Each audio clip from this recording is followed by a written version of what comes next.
son of God, say my mind, and you don't die, give as you receive, and your release is Satan.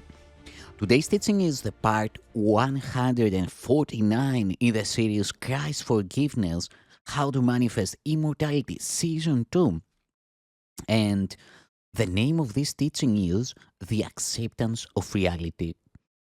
Fear of the will of God is one of the strangest beliefs the human mind has ever made.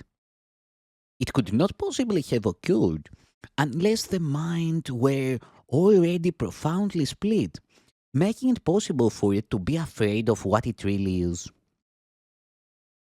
Reality cannot threaten anything except illusions, since reality can only uphold truth.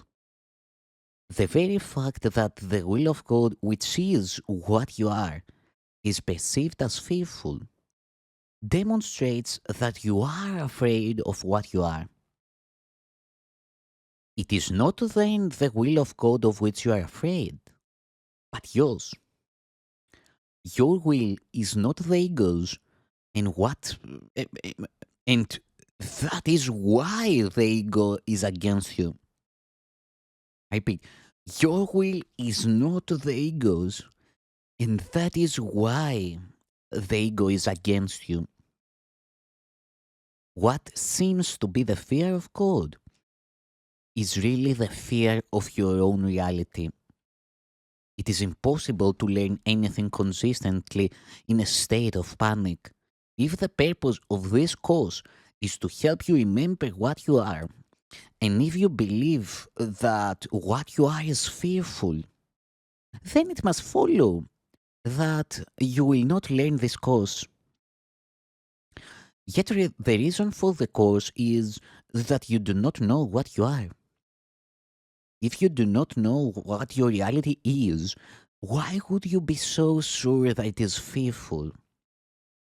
The association of truth and fear, which would be highly artificial at most, is particularly inappropriate in the minds of those who do not know what truth is. All this could mean is that you are arbitrarily associating something beyond your awareness with something you do not want. It is evident then that you are judging something of which you are totally unaware. You have set up this strange situation so that it is impossible to escape from it without a guide who does know what your reality is. The purpose of this guide is merely to remind you of what you want. He is not attempting to force an alien will upon you. He is merely making every possible effort within the limits you impose on him to re-establish your own will in your awareness. You have imprisoned your will beyond your own awareness, where it remains, but cannot help you. When I said that the Holy Spirit's function is to sort out the true from the false in your mind, I meant that He has the power to look into what you have hidden and recognize the will of God there. His recognition of this will can make it real to you because He is in your mind and therefore He is your reality. If then His perception of your mind brings its reality to you, He is helping you to remember what you are. The only source of fear in this process is what you think you will lose. Yet it is only what the Holy Spirit sees that you can possibly have. I have emphasized many times that the Holy Spirit will never call upon you to sacrifice anything. But if you ask the sacrifice of reality of yourself, the Holy Spirit must remind you that this is not God's will because it is not yours. There is no difference between your will and God's. If you did not have a split mind, you would recognize that willing is salvation because it is communication. It is impossible to communicate in alien tongues. You and your creator can communicate through creation because that and only that is your joint will. A divided mind cannot communicate because it speaks for different things to the same mind. This loses the ability to communicate simply because confused communication does not mean anything. A message cannot be communicated unless it makes sense. How sensible can your messages be when you ask for what you do not want? Yet, as long as you are afraid of your will, that is precisely what you are asking for. You may insist that the Holy Spirit does not answer you, but it might be wiser to consider the kind of questioner you are. You do not ask only for what you want. This is because you are afraid you might receive it, and you would. That is why you persist in asking the teacher who could not possibly give you what you want.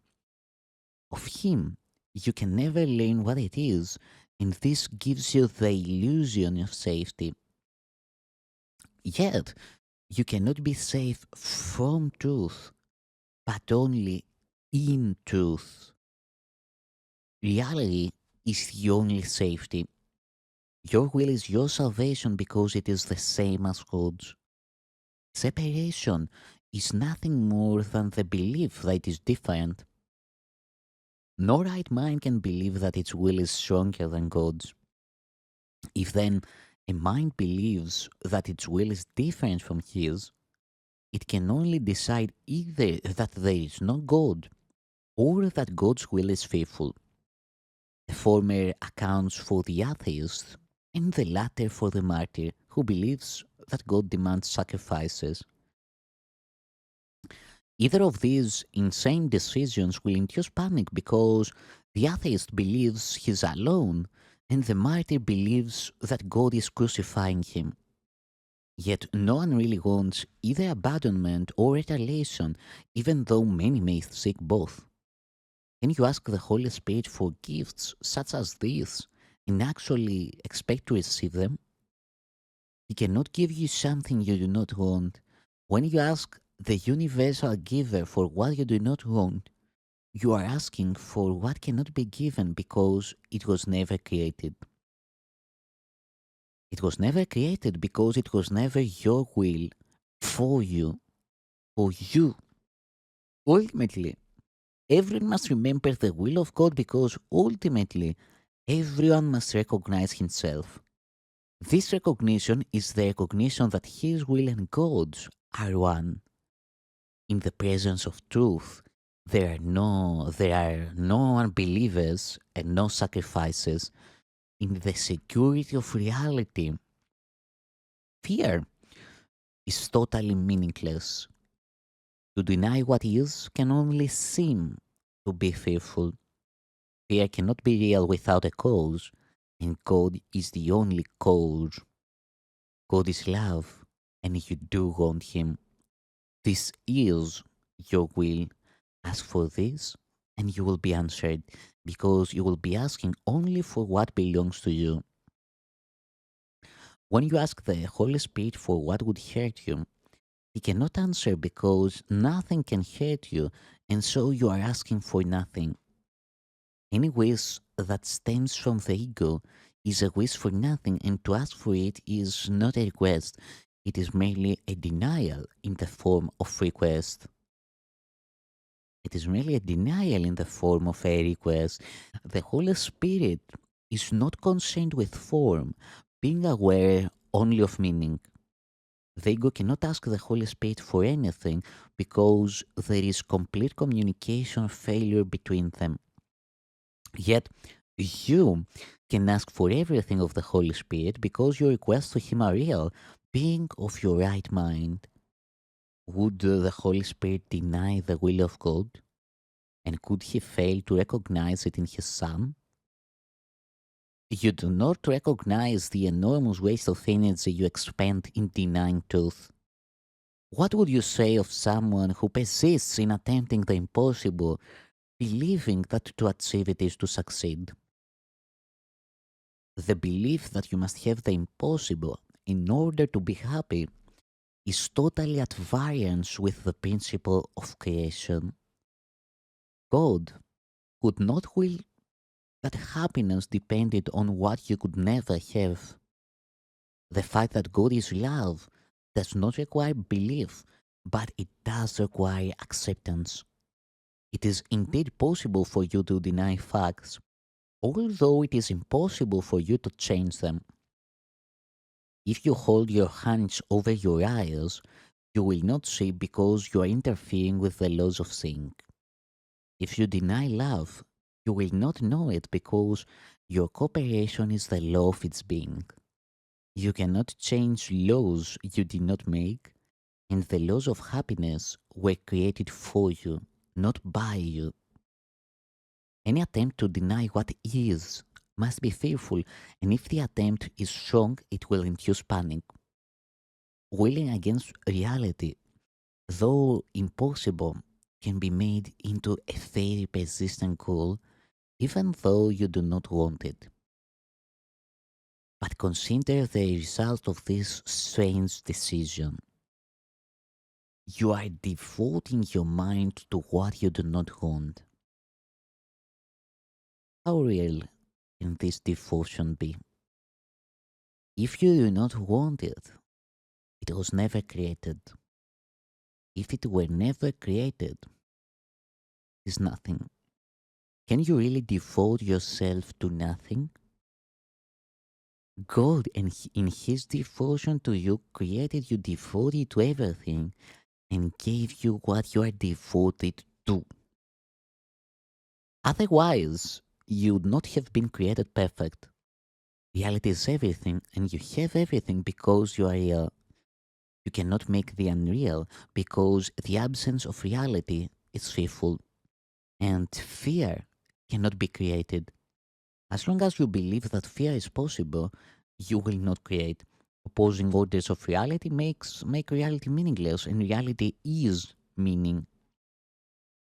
Remember then that God's will is already possible and nothing else will ever be. This is the simple acceptance of reality because only that is real. You cannot distort reality and know what it is.